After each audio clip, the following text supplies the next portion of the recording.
Bonjour et bienvenue sur Ben Info. Aujourd'hui, nous allons voir ensemble comment enregistrer des données dans une base de données à partir d'un formulaire. Nous allons utiliser une méthode intelligente et simple. Comment ça va se passer exactement? Voici notre formulaire et là, c'est notre base de données. Alors, dès que nous allons valider à partir du bouton valider sur notre formulaire, les données vont se retrouver dans la base de données. Une précision. Lorsqu'une case du formulaire est remplie, ça prend une couleur précise et c'est coché.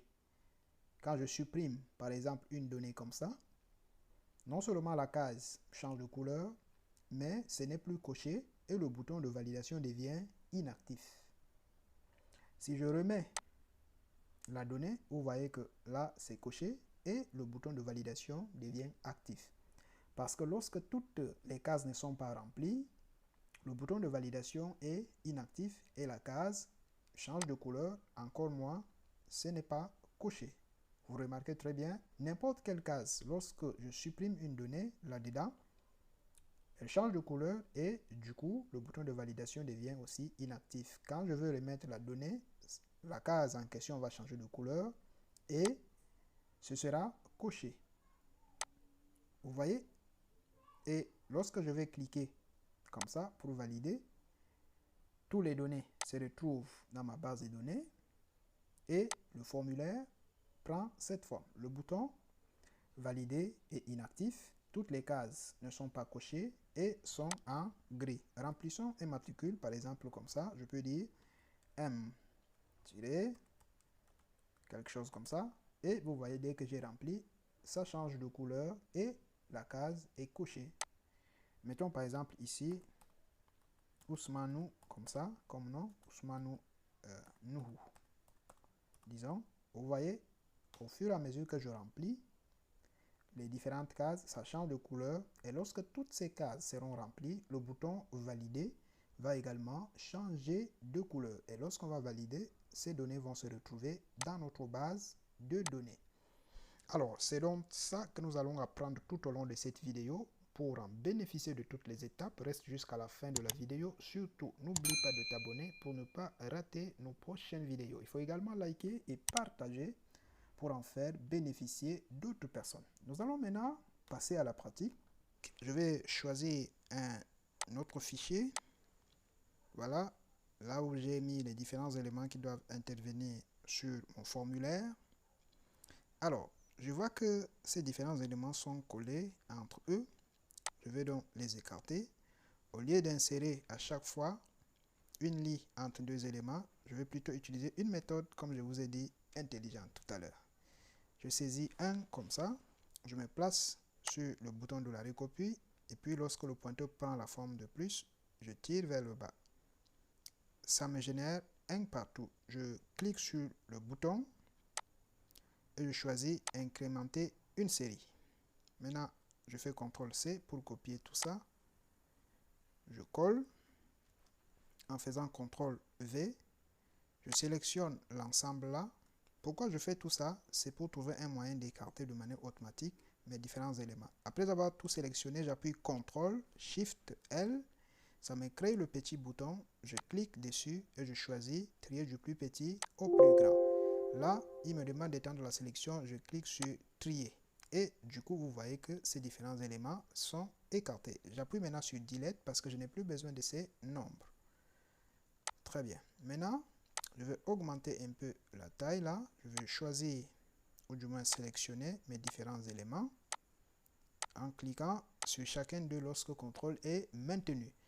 Maintenant, je m'en vais sur Accueil. Je choisis la couleur de remplissage, c'est bleu. Je mets bleu comme tout à l'heure. Je mets en gras, je choisis la police Tahoma. Et puis, couleur de la police, je mets le blanc. Très bien. Maintenant, une fois que j'ai terminé de faire ça comme ça, je veux à présent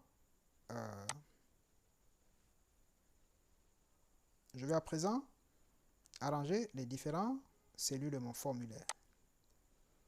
Là également, je sélectionne l'ensemble des cellules là comme ça. Je vais dire des colonnes jusqu'à 6 colonnes. De cette façon, et j'augmente légèrement comme ça et toutes ces colonnes ont la même largeur. Maintenant, je vais choisir cette colonne, ensuite l'autre-ci et enfin celui-ci. Et je diminue également comme ça et les trois colonnes seront diminuées et auront la même taille. Très bien. À présent, je vais fusionner celui-ci comme ça.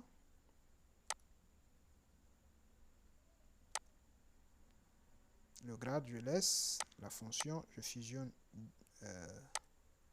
jusqu'à ce niveau.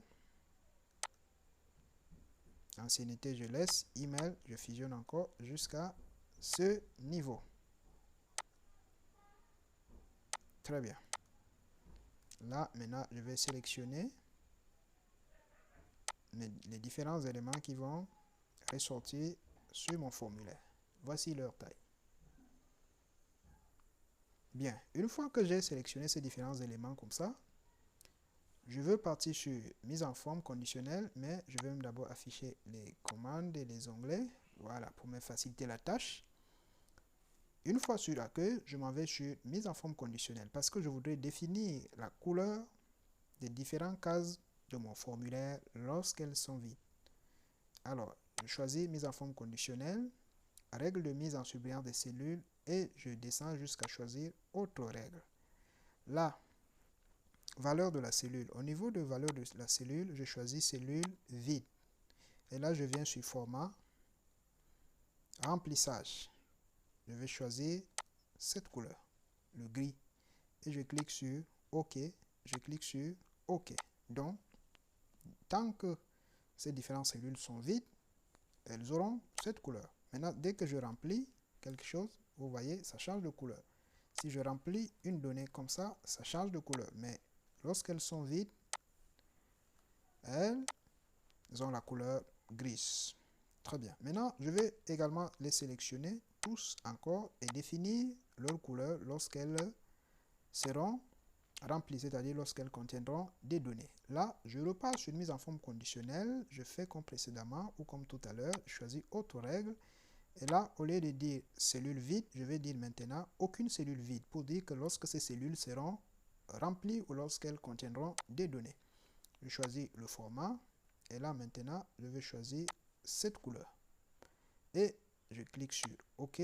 Je clique sur OK. Vous voyez bien que là, quand ces cellules sont vides, elles ont la couleur grise. Maintenant, je vais remplir quelque chose. Et vous voyez du coup, la cellule a changé de couleur.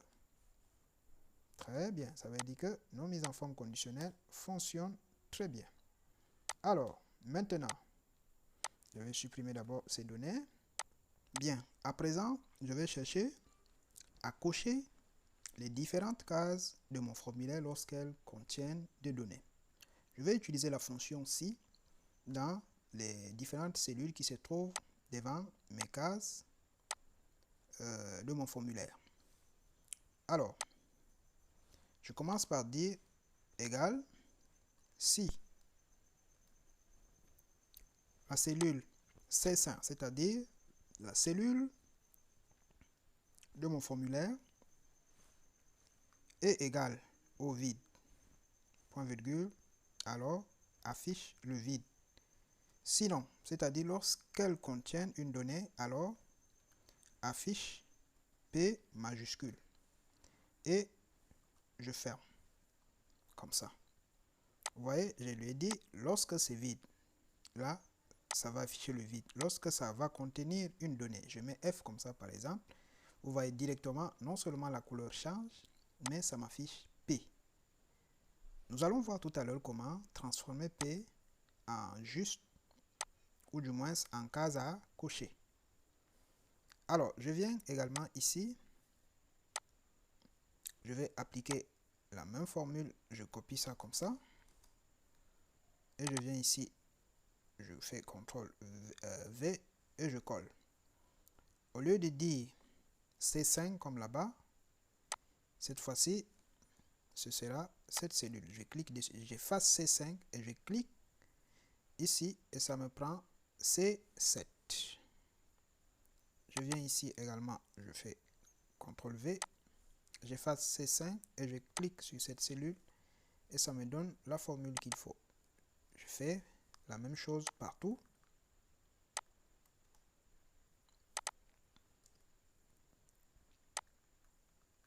Et cette formule permet d'afficher P lorsqu'il y a une donnée dans une case de formulaire et ça affiche le vide lorsque la case ne contient aucune donnée.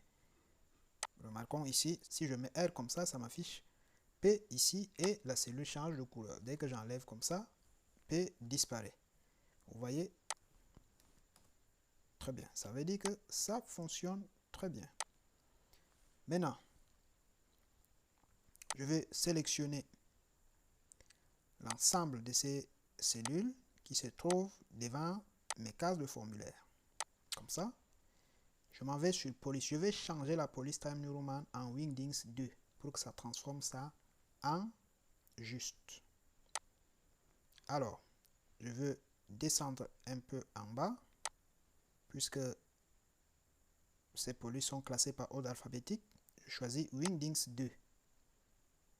Et maintenant, je mets une donnée ici, par exemple, comme ça. Je dis R, et vous voyez que là, P est devenu juste. Si je mets n'importe quoi ici, on voit déjà juste ici.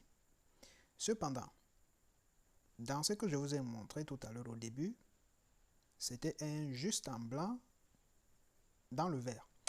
Nous allons sélectionner encore l'ensemble de ces différentes cellules et partir sur la mise en forme conditionnelle pour régulariser ça. Je choisis mise en forme conditionnelle et comme tout à l'heure, je dis auto-règle. Maintenant, je dis aucune cellule vide pour dire que lorsque cette case contiendra des données, remplissage, ce sera quoi? Je choisis le vert. Police. Je vais dire la couleur de police doit être le blanc. Ça doit être en gras. N'est-ce pas? Je clique sur OK. Et je clique sur OK. Et du coup, vous voyez très bien comment ça se comporte. Dès que je remplis ça, ça marche. Et toutes les cases répondent à ces commandes. Très bien. Là, je vais la lier à gauche. Bien. Nous avons déjà également terminé ça.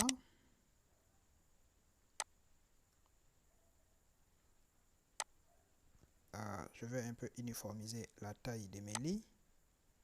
Comme ça. Très bien. Là, toutes ces lits ont la même taille. Maintenant, dès que j'ai fini ça comme ça, j'allie ça aussi à gauche.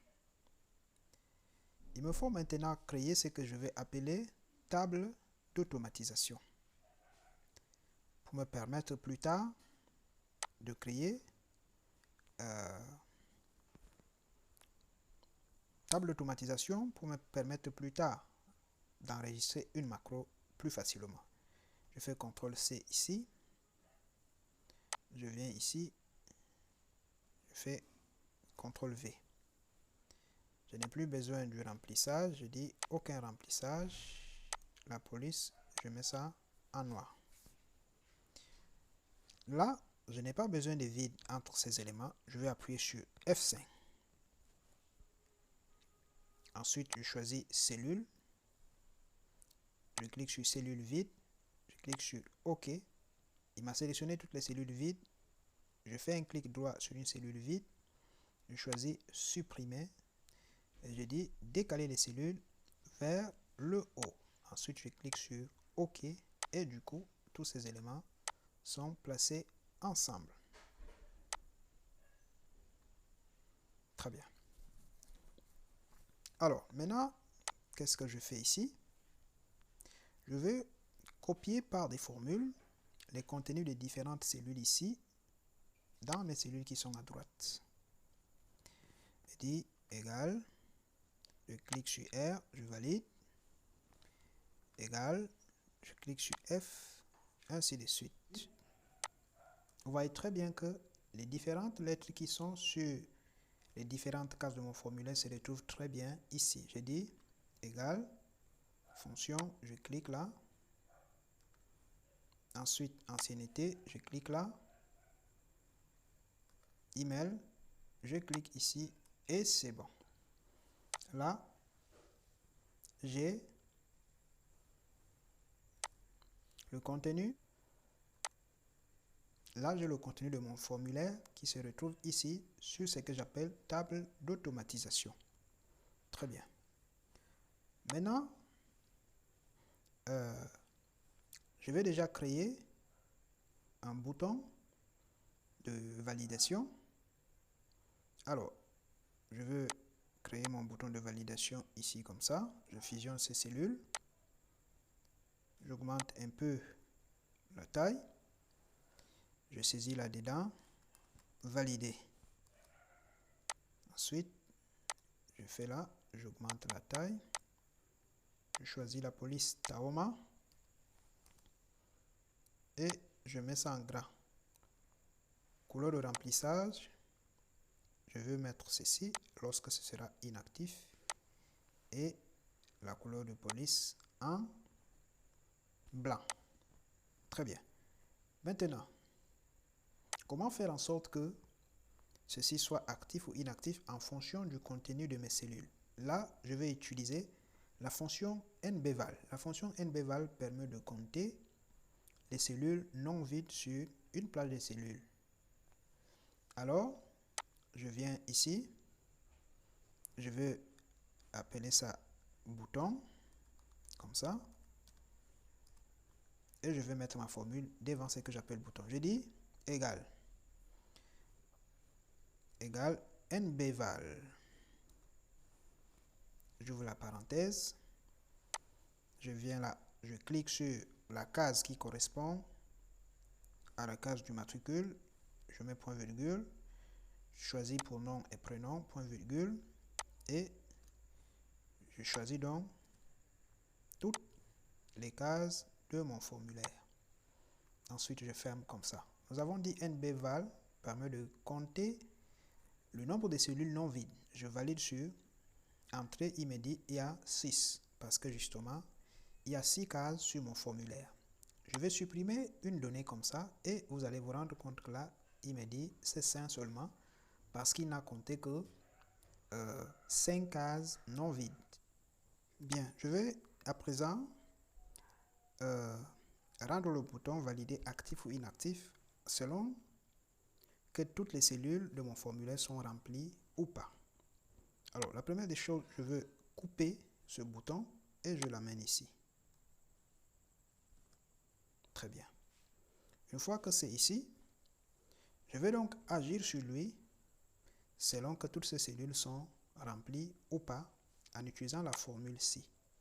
Lorsque nbval va me renvoyer 6, ça veut dire que toutes les cellules de mon formulaire sont remplies et là, le bouton valider doit être actif. Lorsque nbval va me renvoyer une valeur différente du 6, ça veut dire que toutes les cellules ne sont pas remplies et là, mon bouton valider doit être inactif. Alors, comment je fais ça? Pour faire ça, je copie d'abord cette formule comme ça. CTRL C, j'appuie sur Entrée. Je sélectionne maintenant la cellule où se trouve mon bouton valider.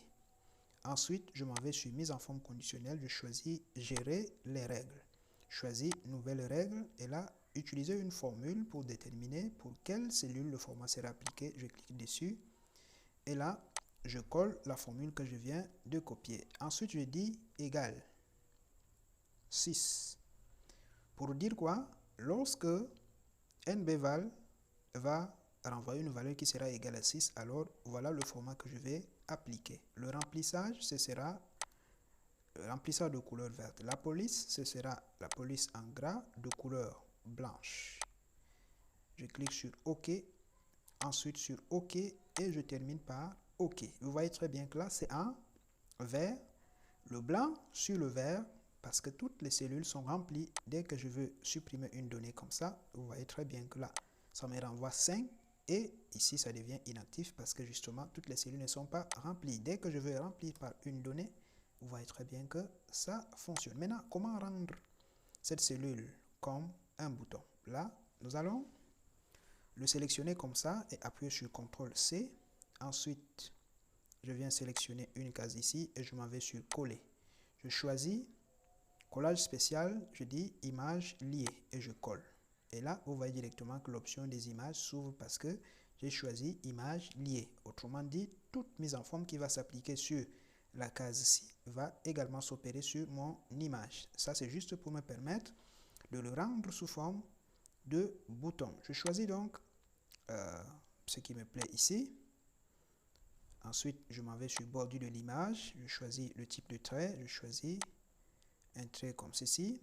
Effet d'image, je vais choisir prédéfini. Je choisis celui-ci. Et là, j'ai mon bouton validé. Alors, vous avez remarqué que maintenant, lorsque je supprime comme ça, du coup, celui-ci aussi agit exactement comme l'autre. Parce que j'ai copié son image. Dès que je remplis comme ça, il fonctionne également très bien. Je veux à présent enregistrer un macro qui va me permettre de prendre les données sur mon formulaire et ramener dans une base de données. Comment je veux procéder? C'est très simple. Je veux copier les différents éléments qui apparaissent sur mon formulaire. Je fais CTRL-C ou bien clic droit et je choisis copier. Je viens sur cette feuille où je dois créer ma base de données. Je clique sur une cellule comme ça. Ensuite, je m'en vais sur coller, je clique sur la flèche et je choisis transposer. Et là, ça me place les données sous cette forme. Très bien. Et là, je choisis 2 lits. Et je mets là la bordure. Très bien. C'est ça donc qui sera considéré comme ma base de données. Bien. À présent, je peux déjà commencer l'enregistrement de mes macros. Je m'en vais d'abord soit sur développeur. Je m'en vais sur développeur. Je choisis enregistrer une macro. La macro s'appelle macro 2. Je laisse par défaut. Je sélectionne ici comme ça. Je fais CTRL-C. Je viens sur la feuille de transition là. Je clique n'importe où. Et je m'en vais sur accueil. Je choisis coller. Dit collage spécial. Collage spécial, je choisis valeur. Ensuite, transposer et je clique. Maintenant, je choisis CTRL-C. CTRL-C, je viens ici, je clique sur une cellule. Ensuite, dans accueil toujours, je m'en vais sur insérer et je choisis insérer les cellules, copier. Décaler, je choisis décaler les cellules vers le bas. Et du coup, j'ai mes données. Je repars au niveau de mon formulaire. Je clique sur les différentes cases de mon formulaire comme ça. Je sélectionne l'ensemble en maintenant CTRL. Ensuite, j'appuie sur Delete pour enlever tout ça et je me place sur la première cellule. Je repars sur développeur et j'arrête l'enregistrement de ma macro. Vous voyez que dès que j'ai effacé toutes les données, le bouton est devenu inactif. Je fais un clic droit pour affecter une macro à ma cellule ou je pense à mon bouton. Je clique sur OK. Là, de cette façon, toutes les données que je veux envoyer dans ma base de données à partir de mon bouton vont arriver. Je choisis maintenant une matricule au hasard. Je peux dire K-0, quelque chose comme ça. Le nom, je peux dire papa. Je dis papa. Bon, ça c'est un exemple. Papa, grade, je peux dire IDE. P, infirmier diplômé d'état principal. Fonction, infirmier. Ancienneté, on peut dire 3 ans. Email, on peut dire infirmier@gmail.com. gmail.com. Et là, dès que je vais valider, je suis entré, le bouton valider sera actif. Très bien. Comme je l'ai déjà affecté un macro, dès que je vais appliquer, je vais du moins cliquer sur le bouton, mes données vont apparaître dans ma base de données ici. Je clique sur valider et je vois très bien mes données qui sont dans ma base de données ici.